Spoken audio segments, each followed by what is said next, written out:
In a vibrant high school nestled in the bustling heart of the city, Andrew, a teenager with eyes alight with wonder, found himself seated in a physics classroom that felt more like a portal to another dimension. This wasn't just any classroom. It was adorned with posters of galaxies, Newton's laws, and Einstein's famous equations. Andrew, whose mind was always adrift in a sea of questions about the universe, was unaware that today's class would forever alter his understanding of reality. Enter Mrs. Johnson, the new physics teacher, known for her unconventional teaching methods and a knack for igniting curiosity.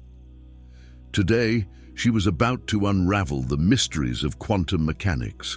As she spoke of particles existing in multiple states, of probabilities and uncertainties, Andrew felt as though the very fabric of reality was being rewoven before his eyes.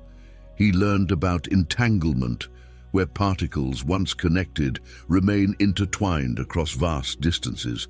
Mrs. Johnson's explanation, aided by vivid animations, transformed these complex concepts into an almost mystical narrative, blurring the lines between the known and the unknowable. The lesson took an unexpected turn when Mrs. Johnson introduced the concept of akasha, or ether, an ancient idea that suggested a cosmic field connecting all matter and consciousness. This idea, she explained, wasn't just a spiritual or philosophical notion, but had echoes in the world of physics. The ether was portrayed as a vast, invisible ocean, with every ripple and wave affecting the whole. As the animated visuals danced across the screen, depicting this ether, Andrew felt a profound connection between the scientific and the spiritual, a realization that perhaps they were not so different after all.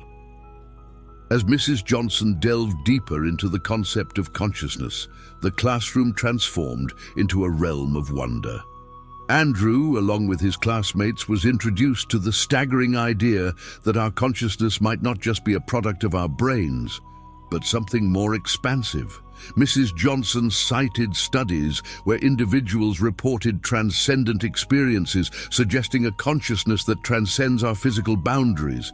Andrew's mind raced with images of meditating monks in remote monasteries, their minds reaching states of awareness that modern science was only beginning to grasp. The idea that meditation, a spiritual practice, could have tangible effects on the brain's structure, enhancing memory and emotional regulation, was enthralling. The class watched a documentary clip showing brain scans of long-term meditators versus non-meditators, illustrating significant differences in brain activity and structure. This segment of the lesson was a revelation to Andrew, a bridge between the spiritual practices of ancient cultures and the cutting-edge discoveries of neuroscience. That night, under a blanket of stars, Andrew lay in his backyard, his mind still echoing with the day's revelations. Staring into the vast expanse of the night sky, he felt a deep sense of wonder and introspection.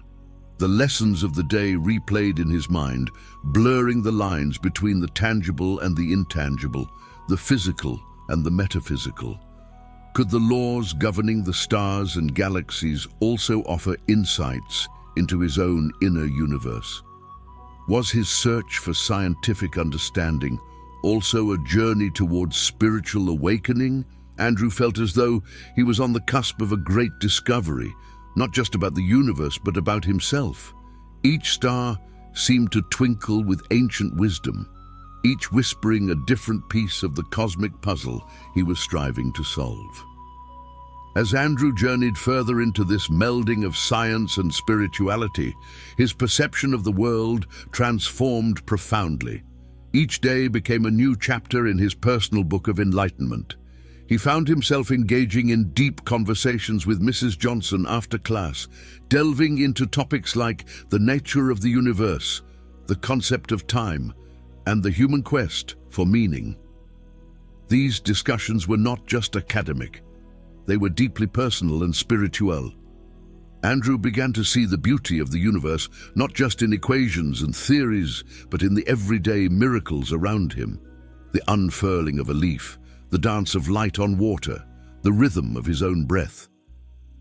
This new awareness brought a sense of peace and wonder to his daily life. He realized that the mysteries of the cosmos were not just to be solved by telescopes and particle accelerators, but also through the lens of inner contemplation and mindfulness. In this journey, he discovered that the pursuit of knowledge, whether through the scientific method or spiritual practice, was ultimately a quest for the same truth. He learned that science and spirituality, often seen as conflicting forces, were in fact two sides of the same coin, each offering valuable insights into the workings of the universe and our place within it. Andrew walked back into Mrs. Johnson's physics class, no longer just a student of science, but a seeker of wisdom. He had embarked on a journey that transcended textbooks and laboratories, a journey into the heart of the universe and the soul of human experience. In exploring the intersection of faith and physics, Andrew had not only discovered the science of spirituality, but had also awakened to the spirituality inherent in science.